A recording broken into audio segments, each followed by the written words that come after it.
Hello everyone, and welcome to the Fried Eggplant channel where we read stuff and react to it. Simple as that. For this video, we will delve into r/AskReddit and look at the answers internet users have provided for some of the questions also provided by internet users. I will also provide my own answer at the end, and if you like this content, please consider liking, subscribing, and commenting on what you think. Without further ado, let's begin. So the first question for this video, what is often mistaken as a sign of intelligence by user Mr. Tipbull? So this post has been removed actually by the moderators. I think because it's an over asked question. But do we care? Should I care? Maybe not. So very first answer from Lucy Viali. Being in senior management. Then Purple Cook replied, "Yep, some people just bully their way into management and are absolutely dumb as far as skills are concerned." Of course, this one is very, very agreeable. Leaders are usually smart, intelligent, and those who have the skills. But then again, there are those who are promoted through nepotism, and usually those people do not deserve being in management position, and that makes the position that is supposed to be ran by smart and intelligent people a little bit more desolate, a little bit more sad, and a little bit more hellish for many employees. The next answer comes from Peter Phyllis, and it says silence. I've been told so many times that I'm thoughtful and a deep thinker, but really, I can't figure out what to say, lol. Then a reply from Daddy X611 says that it's better to be silent and be thought of as a fool than open your mouth and remove all doubt. This really reminds me of a quote by Albert Einstein like, light travel faster than sound. That's why certain people seems bright until they speak. So yes, just because you are silent doesn't mean that you are intelligent. The next answer comes from not good with tech stuff. So the real answer is charisma and eloquence. They are especially dangerous if put together, and at its worst when wielded by people who are good at reading the room and preferably are immoral sociopaths. For people to think that you are intelligent, you only need them to like you and successfully display attributes that they associate with it. So a reply from Blue Hammer. This is a good one. I worked with this guy and he could eloquently say the stupidest tit I ever heard. He would constantly screw projects up but be able to talk his way out of any consequences.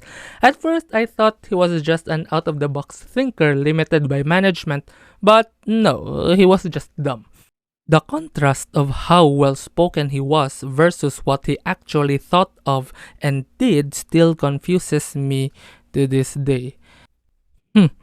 Just because you have the ability to speak fluently doesn't mean that you are intelligent. Sometimes you will slip up and actually reveal to the world how dumb you really are.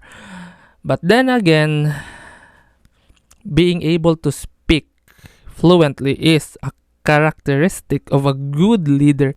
But just because they are good leaders doesn't mean that they are actually intelligent, just like I said earlier. But what am I saying? Next answer comes from Shep Saddlewood. Simply having a good memory for facts. Knowing facts is okay, but putting them to use or demonstrating good logic or an ability to figure out things shows more intelligence in my opinion. But of course, just because you know things doesn't mean you can use them to their full potential. Just simply knowing things and not being able to know how to use them is not true intelligence. I really agree with this statement because it just speaks facts. The next answer comes from Seer. Uses overly complex words to sound more important than need be. So yes, I was this kind of student when I was like in 8th grade, where I would research a lot of highfalutin words and try to use them in my essays in hopes of impressing my English teachers, but of course they were not. Just because my vocabulary was wide doesn't mean that I can use those vocabulary words to their full extent. And even if I do so, it's not really generally understood by my classmates and some of my teachers, so it's still ineffective. A real intelligent person, in my opinion, knows how to use simple words to their true functions and relay what they intend to communicate to others effectively. The next answer is from Cookie Finding. Education. That said, I just want to comment and say that this is by far my least favorite question that gets asked here. People on Reddit are way too sensitive about their perceived intelligence. Fragile egos can't handle the fact that a lot of people here just aren't as smart as they want to be perceived to be or think they are. People have made this false association that being more intelligent is better.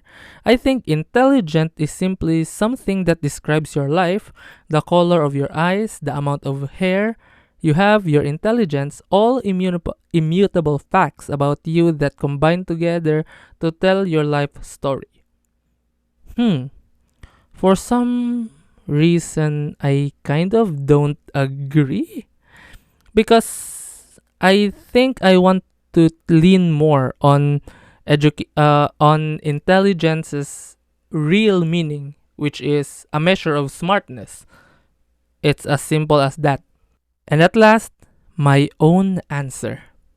Like I said earlier, the ability to speak English fluently. Here in my country, people who can speak English fluently are usually thought as people who are intelligent. While I do agree that being able to speak a foreign language fluently is indeed a measure of intelligence, it's not something that should be used to generalize a person's overall intelligence. Because while some people may be eloquent in speaking what they think, sometimes those thoughts are undeniably stupid that it shatters the illusion. This is what I just said earlier. And yes, I stand by that opinion. The next question is from Tall Tree Turtle. There are some video games you just find yourself coming back to over and over again, be that for the engaging narrative, addicting gameplay, or simply the wealth of content the game has to offer. What are yours? So the OP said, personally, mine are The Last of Us 2. I love that narrative just as much every time I play it. The OP also likes Hitman World of Assassination. There's just so much content in that game. And Fortnite.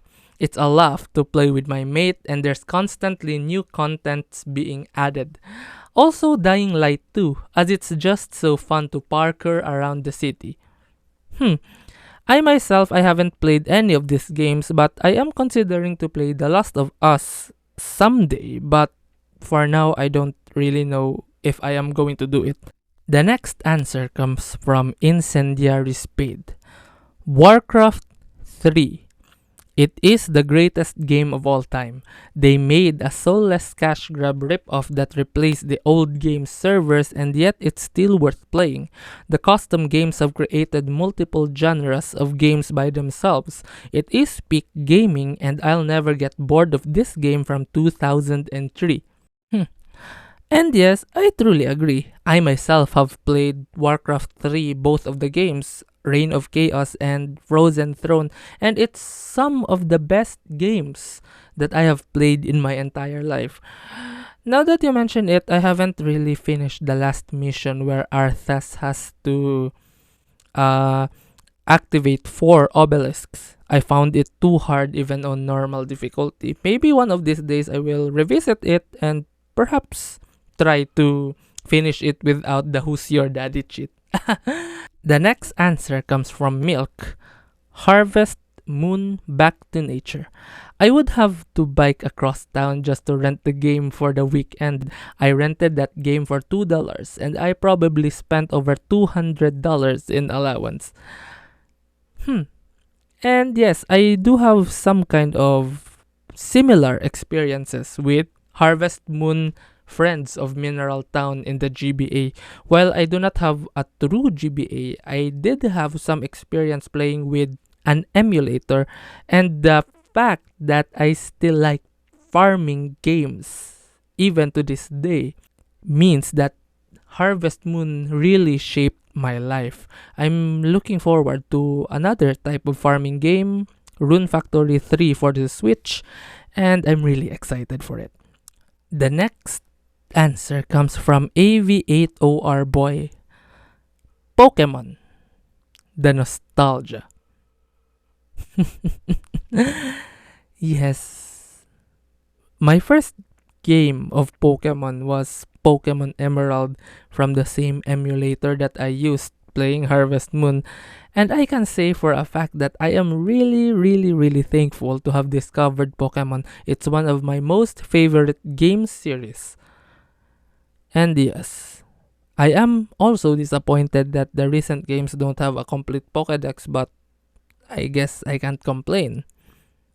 I think. Maybe not. And at last, my own answer. As for me, it's Grand Theft Auto San Andreas. It's the first ever game that I have played as far as I can remember. It's one of the best games ever made, and the fact that the story could have been better if Ryder's voice actor didn't quit makes me a little bit feeling empty, since we've missed out on something that could have made this masterpiece of a game into something more than what it already was. Nevertheless, without that, the game is extremely memorable to me and undeniably to many others. The story is very epic, and that nostalgia makes it more engaging. I find myself wanting to play it time and time again. Thank you so much for listening to this video. If you would like more future content, please consider liking, subscribing, and commenting on what you think. Please give me feedback as well, since this is my very first video. I'll see you in the next video.